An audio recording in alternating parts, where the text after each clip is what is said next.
How much money makes you top 1% in 2026? Be honest with yourself for a second. You've wondered about it. Maybe you'd never say it out loud.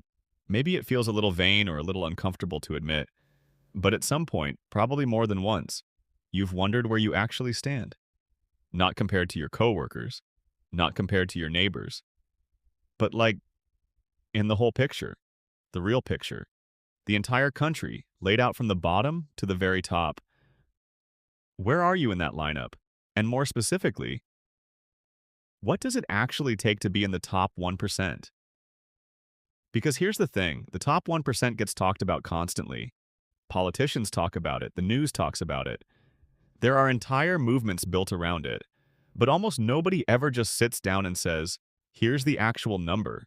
Here's what it concretely takes in 2026 in real dollars to be in that group. And when you find out, it's going to surprise you. Maybe in a way that makes you feel better than you expected. Maybe in a way that reframes everything you thought you knew about wealth in this country. Probably both. But here's the thing that makes this genuinely interesting. The top 1% isn't one number, it's several numbers. Income is different from net worth. Net worth is different from investable assets. And where you live changes the picture dramatically. The top 1% in Manhattan is a completely different universe from the top 1% in rural Mississippi. Same country, wildly different thresholds. My name is Jack, and I'll be honest, this is one of those topics I find genuinely fascinating, because the numbers reveal something really important about how wealth actually works in America, who has it, how they got it, and what the realistic path looks like for someone who wants to close the gap. And by the end of this video, you're going to know exactly where you stand, and more importantly, what it actually takes to move up. Let's get into it. 1. The income top 1%, the number most people get wrong. Okay, let's start with income, because this is usually what people mean when they say top 1%, and the actual threshold is probably different from what you're imagining. To be in the top 1% of income earners in the United States in 2026, you need to earn approximately $800,000 to $850,000 per year or more. Now, that number is probably higher than most people expect. A lot of people assume the top 1% income threshold is somewhere around $300,000 or $400,000. And those are high incomes, genuinely high. But the top 1% of a country with 330 million people is a very exclusive club, and the income bar to get in is genuinely elite. For context, the top 5% of income earners starts at around $250,000 to $280,000 per year. Top 10% starts at roughly $150,000 to $170,000. Top 20% starts around $100,000.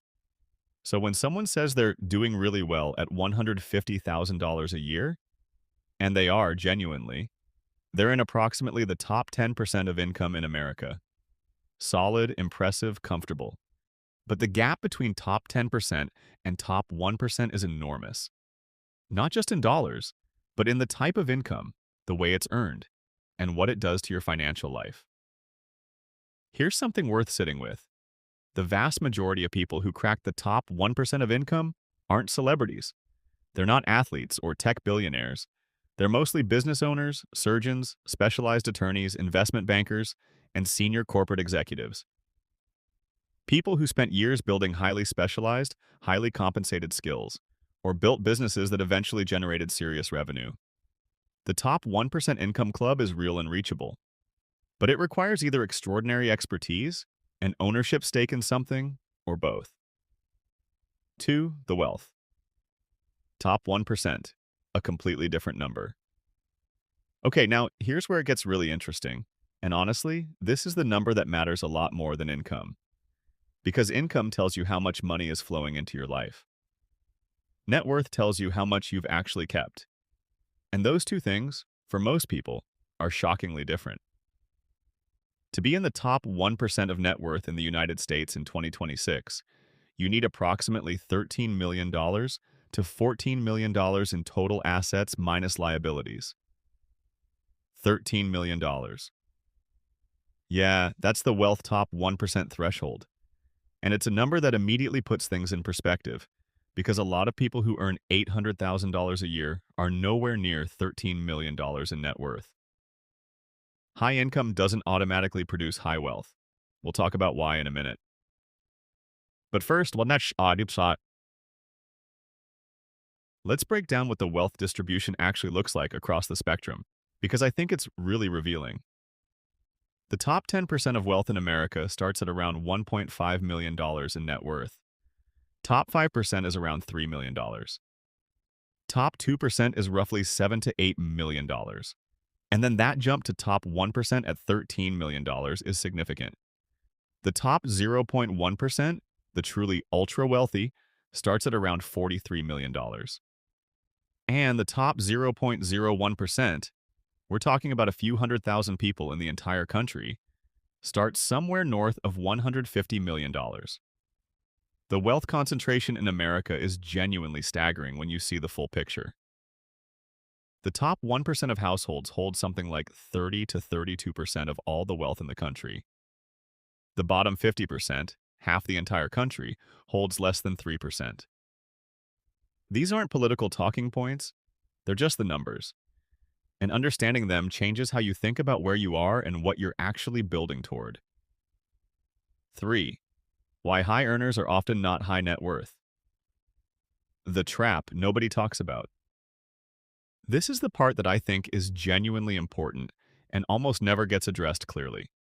There is a very large group of people in this country who earn extraordinary incomes, $300,000, $500,000, even $800,000 a year, and have net worths that would shock you with how modest they are relative to those incomes. There's actually a term for this. Thomas Stanley, the author of The Millionaire Next Door, called them UAWs, under-accumulating wealthy. People whose wealth is dramatically below what their income should be producing. And it happens for a very specific, very understandable set of reasons. Lifestyle inflation. When income rises, spending rises with it, often faster. The bigger house, the nicer cars, the private schools, the vacations that match the income bracket, the social pressure to look the part of someone earning what you earn. Every dollar of new income gets absorbed into a more expensive lifestyle before it ever has a chance to become wealth. Taxes. At the $800,000 income level, effective federal tax rates are pushing 35 to 37%. Add state income taxes in places like California or New York, another 10 to 13%. And you're keeping maybe 50 cents of every dollar earned. High income in a high tax state is not the same as high take-home. Late starts on wealth building. A lot of very high earners, doctors are the classic example, spend their 20s and early 30s in school and training. They don't start earning big until 35 or 38, and they often arrive at that income with significant student loan debt. A doctor earning $400,000 at 38 with $300,000 in student loans and no investment portfolio is not wealthy. They have high income and low wealth, and a lot of catching up to do. The lesson here is simple but important. Income is a tool. Net worth is the scoreboard. And the people who actually end up in the wealth top 1%, most of them got there not by earning the most, but by keeping the highest percentage of what they earned over the longest period of time. 4. The top 1% by age. Because the timeline matters. Here's something that changes the picture significantly. The top 1% threshold isn't static across age groups. A 30-year-old in the top 1% of their age cohort looks completely different from a 55-year-old in the top 1% of theirs. And understanding this is actually really useful because it tells you whether you're ahead of the curve, right on track, or behind for where you are in life. Let me walk you through the approximate net worth thresholds for the top 1% by age group. Age 25 to 29. Top 1% net worth, approximately $500,000 to $600,000. Sounds high, but this is genuinely rare at this age. Usually someone who started a business, received an inheritance, or made very early, very aggressive investment decisions. Age 30 to 34 by amount, top 1%, approximately $1 million to $1.2 million. Still unusual. Usually a combination of strong income, early investing, and real estate equity in a rising market. Age 30 to 39, top 1%. Approximately $2 million to $2.5 million. The people hitting this threshold are usually business owners, highly compensated professionals who started early, or people who had significant equity events. Age 40 to 44, top 1%, approximately $4 million to $5 million. Starting to look more like serious, intentional wealth accumulation over a 15 to 20-year period. Age 45 to 54, top 1%, approximately $7 million to $9 million. Compound interest has been working for 2 decades. Business equity, real estate, investment portfolios all compounding. Age 55 to 64, top 1%, approximately $11 million to $13 million. Peak earning years plus decades of compounding produces the threshold that matches the overall population, top 1%. Age 65 and above, top 1%, $13 million to $15 million plus. A lifetime of accumulated wealth. Looking at these numbers by age is honestly more useful than looking at the overall threshold, because it tells you whether you're building at the right pace to eventually reach that level. And for a lot of people, seeing the 30s and 40s thresholds, $2 million, $4 million, makes the whole thing feel dramatically more approachable than the headline $13 million figure. 5. Where you live changes everything. Okay, Bao, here's the wild card that makes every national number simultaneously true and misleading. Geography. The top 1% of income in Mississippi is around $300,000 to $350,000 per year. The top 1% of income in Connecticut is closer to $1.1 million to $1.3 million. Same country, same percentile, almost 4 times the dollar difference. Net worth follows a similar pattern. The cost of living, the real estate market, the local economy, all of it affects both what it takes to be wealthy and what that wealth actually buys you in terms of quality of life. Here's what's genuinely interesting about this geographic dimension.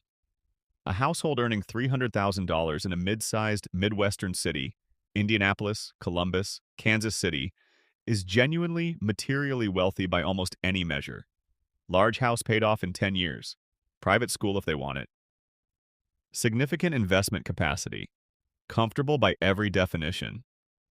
That same $300,000 household income in San Francisco or New York. Upper middle class at best. Renting an apartment, 2 kids in daycare, retirement savings getting funded, but not aggressively, genuinely not sure how to afford the home they want. The income looks the same on paper. The financial reality is completely different. This is why the concept of coast fire and geographic arbitrage has become so popular. The idea that you build wealth in a high-income city, then relocate to somewhere with dramatically lower cost where that wealth goes 3 times as far. A $3 million portfolio in rural Tennessee or coastal Portugal funds a genuinely luxurious life. The same portfolio in Manhattan is comfortable but not extraordinary. Where you live isn't just a lifestyle choice. It's a financial strategy. And for people serious about building top-tier wealth, the location question deserves a lot more honest consideration than it usually gets. 6. How do people actually get there? All right. Before we go any further, quick, genuine moment. If this video is giving you real numbers you've never seen laid out this clearly before, it would mean a lot if you subscribed. Seriously, it takes 2 seconds and it's what keeps this channel making exactly this kind of content. Hit subscribe. And let's keep going, because this is the part most people actually want to know. How do people actually get to the top 1% of wealth? Because there's a mythology around this that I think is worth dismantling. The mythology says it's mostly inheritance. Old money, lucky breaks, the right connections.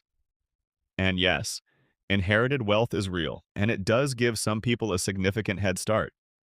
But the data tells a more interesting story.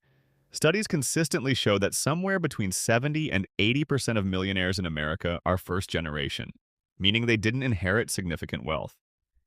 They built it within a single generation, starting from a middle class or even modest background. So how? The single most common path is business ownership. Not necessarily a tech startup or a venture-backed company, often something much more boring. A regional service business, a franchise, a professional practice, a real estate portfolio built over 20 years. Business ownership creates wealth in a way that employment income almost never fully replicates. Because you're building equity in something whose value compounds over time, not just collecting a paycheck.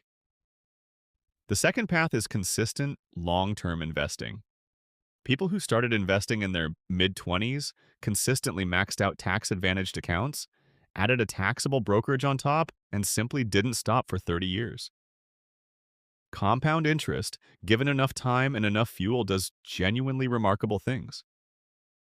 The math we've talked about in previous videos plays out over and over in real people's lives. The third path, and this is the one that gets underestimated, is high income combined with a relatively modest lifestyle. A surgeon or attorney earning $500,000 a year who genuinely lives on $120,000 and invests the rest is building $380,000 in new investments per year. At that pace, the wealth accumulation is almost startling in its speed. What almost nobody in the wealth top 1% did was get there by accident, by waiting, by hoping it worked out. The wealth was deliberate. It was built with a specific framework, applied consistently over a long enough time horizon. 7. The top 1% lifestyle. What it actually looks like day to day.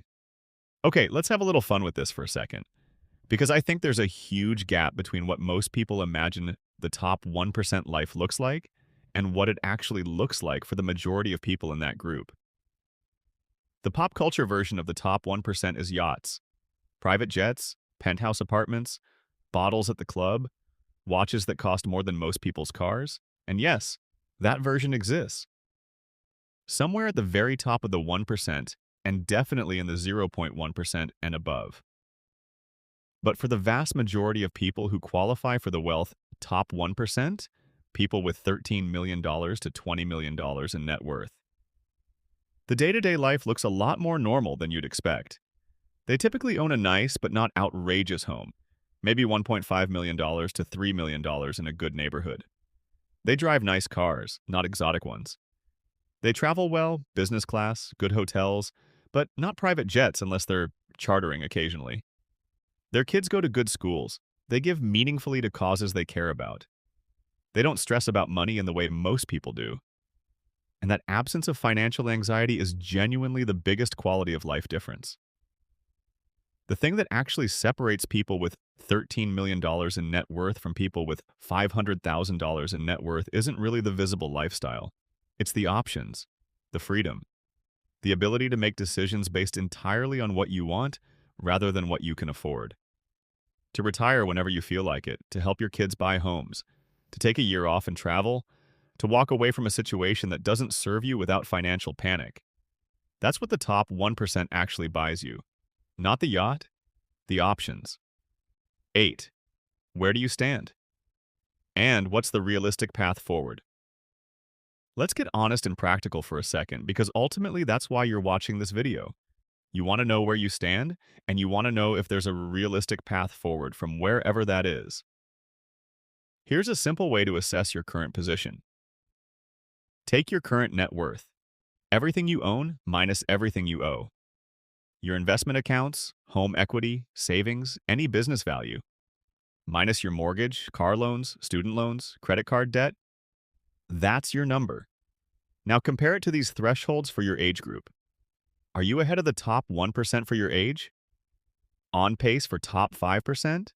Top 10%? And here's the thing I want you to take from this. Wherever you land on that comparison, the path forward is the same. It doesn't change based on whether you're at $50,000 or $500,000 today. You build income aggressively through career growth, strategic job moves, side income, eventually some form of ownership stake in something. You keep your savings rate high, ideally 20% or more of gross income going toward investments. You let compound interest work over a long time horizon without interrupting it with bad decisions. And you resist lifestyle inflation hard enough that each income increase actually moves the needle on wealth, rather than just moving the needle on expenses. The people who reach the top 1% of wealth aren't doing something exotic or secret. They're doing the boring thing, young, at a high level, consistently, for a long time. That's genuinely the whole formula. And the earlier you start applying it, the more of the work compound interest does for you, and the less of it you have to do yourself. Conclusion. The 1% isn't a fantasy. It's a framework. Let's bring this home. The top 1% of income in America in 2026 requires roughly $800,000 to $850,000 per year. The top 1% of net worth requires approximately $13 million to $14 million. By age, the thresholds are more approachable. $1 million puts you in the top 1% for your early 30s. $4 to $5 million gets you there in your early 40s.